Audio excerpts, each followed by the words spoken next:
Creating interactive maps without any technical skills is now possible with MAPOG, a no-code GIS platform designed for educators, planners, and policymakers. This tool enables users to visualize educational reach and identify underserved communities through a straightforward process. To begin, navigate to story.mapog.com and sign up or log in. Once inside, click on Create New Map. Assign it a name like Educational Access Map and provide a brief description. Proceed to the GIS Data tab.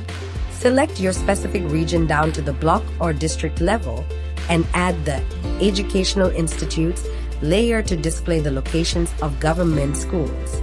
Next, utilize the buffer tool to create 3 km radius zones around each school, representing walkable access areas for students.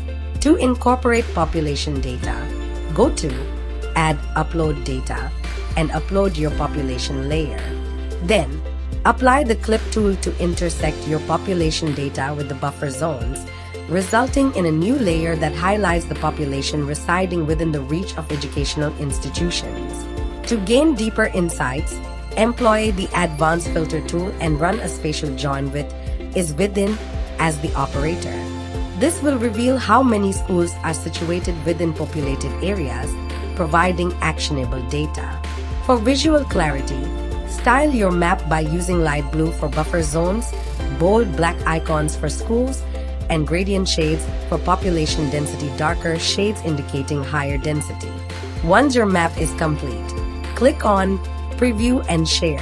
Make it public and share with everyone. You've created a visual decision-making tool that addresses questions like, where are the underserved communities? And where should we build the next school? If you need assistance, feel free to contact support@mapog.com.